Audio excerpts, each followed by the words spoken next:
CPIM-മായി ബന്ധപ്പെട്ട് സഹകരിച്ച് പ്രവർത്തിക്കാൻ എനിക്കൊരവസരം ഉണ്ടാക്കി തരണം എന്ന് പറഞ്ഞ് ഇങ്ങോട്ട് വരിക ചെയ്തിട്ടുള്ളത്. ഇങ്ങോട്ട് വന്നവർ ഒരവസരം എനിക്ക് ഉണ്ടാക്കി തരണമെന്ന് കരഞ്ഞുകൊണ്ടാണ് അദ്ദേഹം പറഞ്ഞത്. തച്ചമ്പാറ കഴിഞ്ഞ ദിവസം അദ്ദേഹത്തെ കോൺഗ്രസിന്റെ പ്രാഥമിക അംഗത്വത്തിൽ നിന്ന് പുറത്താക്കി എന്ന് പറഞ്ഞുകൊണ്ട് CPIM-ന്റെ തച്ചമ്പാറ ലോക്കൽ കമ്മിറ്റിയുടെ നേതാക്കന്മാര് രാജൻ മാഷ്, അതേപോലെ ഷാജു മോഹൻ തുടങ്ങിയിട്ടുള്ള, അതേപോലെ Kanjirappuzha local committee secretary Nisar Muhammad എന്നിവരെ സമീപിച്ചു. അദ്ദേഹത്തിന് ഇനി ഒരിക്കലും കോൺഗ്രസിനകത്ത് പ്രവർത്തിക്കാനാവില്ല എന്ന രൂപത്തിൽ വളരെ വികാരപരമായിട്ടാണ് ഇവരോടൊക്കെ സംസാരിച്ചിട്ടുള്ളത്.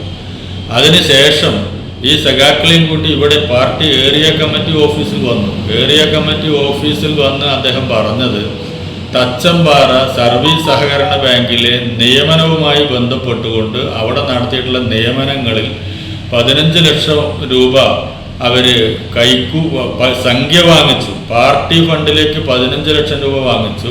അതിൽ 5 ലക്ഷം രൂപ DCC പ്രസിഡന്റായുള്ള തങ്കപ്പൻ ആവശ്യപ്പെട്ടു. നിർബന്ധമായും ഈ 5 ലക്ഷം രൂപ തങ്കപ്പന് കൊടുത്തിട്ടില്ലെങ്കിൽ നിന്നെ ശരിയാക്കി തരുമെന്ന രൂപത്തിൽ തങ്കപ്പൻ ഭീഷണിപ്പെടുത്തി എന്നുള്ള വിവരമാണ് അദ്ദേഹം പറഞ്ഞത്. അപ്പൊ അതുകൊണ്ട് അദ്ദേഹത്തിന് കോൺഗ്രസിൽ തുടരാനാവില്ല എന്ന രൂപത്തിൽ രാജിവെച്ച് പോരുകയാണ് എന്ന് സങ്കടത്തോടു കൂടി ഹൃദയം വിങ്ങിപ്പൊട്ടിയിട്ടാണ് പത്രക്കാരോടും മറ്റും പറഞ്ഞിട്ടുള്ളത്. അതുമാത്രമല്ല, അദ്ദേഹം പാലക്കാട് പോയി പത്രസമ്മേളനം നടത്തിയത് കോൺഗ്രസിന്റെ സ്വാധീനം വെച്ചുകൊണ്ട് കോങ്ങാട് നിയോജക മണ്ഡലത്തിലെ ഓരോ പഞ്ചായത്തുകളിലും മണ്ഡലം പ്രസിഡന്റ് ആവണമെന്നുണ്ടെങ്കിൽ അവിടെ DCC പ്രസിഡന്റിന് 50,000, 10,000 തുടങ്ങിയിട്ടുള്ള സംഖ്യ കൊണ്ടുപോയി കൊടുത്താൽ മാത്രമേ മണ്ഡലം പ്രസിഡന്റുമാരാവാൻ പറ്റൂ എന്ന രൂപത്തിലാണ് അദ്ദേഹം പറഞ്ഞിട്ടുള്ളത്. ഒരു കാരണവശാലും അദ്ദേഹത്തിന് കോൺഗ്രസിൽ പ്രവർത്തിക്കാനാവില്ല എന്ന സമീപനം പറഞ്ഞു. പിന്നെ അതിന് അദ്ദേഹം പറഞ്ഞത് അദ്ദേഹത്തിന്റെ പേരിൽ ഉയർത്തിക്കാട്ടിയ സ്ത്രീ പീഡന പരാതികളാണ്. അതൊന്നും വാസ്തവല്ല.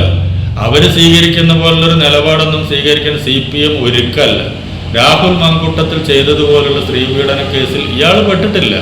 അത് ചില വർത്തമാനങ്ങളുടെ ഭാഗമായി കോൺഗ്രസ് അദ്ദേഹത്തിനെതിരായി കുടിപ്പിച്ചിട്ടുള്ള കേസാണ്. ഞങ്ങളത് FIR എല്ലാം ഞങ്ങൾ കൃത്യമായി പരിശോധിച്ചിട്ടുണ്ട്.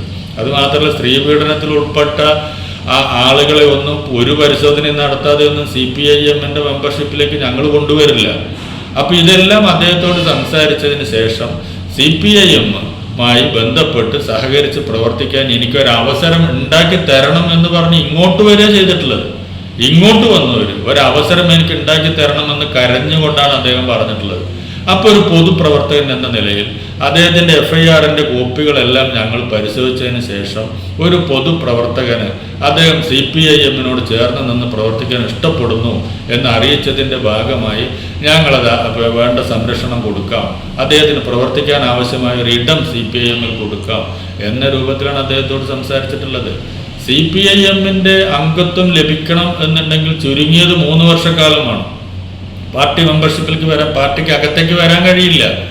അദ്ദേഹം ഇന്ന് കോൺഗ്രസ് വിട്ടു വന്നാൽ നാളെ CPIM-ന്റെ ഏതെങ്കിലും ഒരു ഘടകത്തിൽ അംഗമായിരിക്കാൻ കഴിയില്ല ഞങ്ങളുടെ സംഘടനാ രീതി വെച്ചുകൊണ്ട്. ഇതെല്ലാം അദ്ദേഹത്തോട് ഞങ്ങൾ പറഞ്ഞിട്ടുണ്ട്.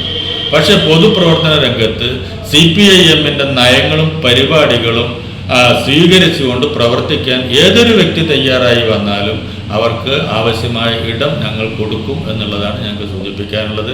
അതുപോലെ തന്നെ പറയുന്നത്, നമുക്കറിയാം ഈ സഹകരണ മേഖലയിൽ കോൺഗ്രസും UDF-ഉം നടത്തുന്ന അഴിമതി കഥകൾ മണ്ണാർക്കാട്ട് അങ്ങാടിപ്പാട്ടാണ്. തച്ചമ്പാറ സർവീസ് സഹകരണ ബാങ്കിൽ നിയമനത്തിന് കോഴ വാങ്ങി എന്നുള്ള വിവരം പൊതുസമൂഹത്തോട് പത്രക്കാരുടെ മുമ്പാകെ വെച്ചിട്ടാണ് റിയാസ് പറഞ്ഞിട്ടുള്ളത്. അപ്പോൾ അത് അന്വേഷിക്കണം.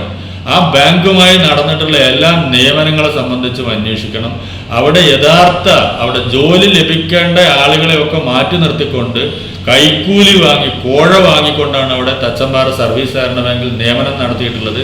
സഹകരണ വകുപ്പ് അവിടെ നടന്നിട്ടുള്ള നിയമനങ്ങളെ സംബന്ധിച്ച് അന്വേഷിച്ച് അതിൻ്റെ സത്യാവസ്ഥ പുറത്തു കൊണ്ടുവരണമെന്നും കോഴ വാങ്ങിയ ആളുകൾക്കെതിരെ നിയമ നടപടി സ്വീകരിക്കണമെന്നുമാണ് CPIM-ന് പറയാനുള്ളത്, സൂചിപ്പിക്കാനുള്ളത്. ആ നിയമ നടപടിയുമായി മുന്നോട്ട് പോകുന്നതിനെ സംബന്ധിച്ച് തച്ചമ്പാറ പാർട്ടി ആലോചിച്ച് യുക്തമായ തീരുമാനം അവർ കൈക്കൊള്ളും.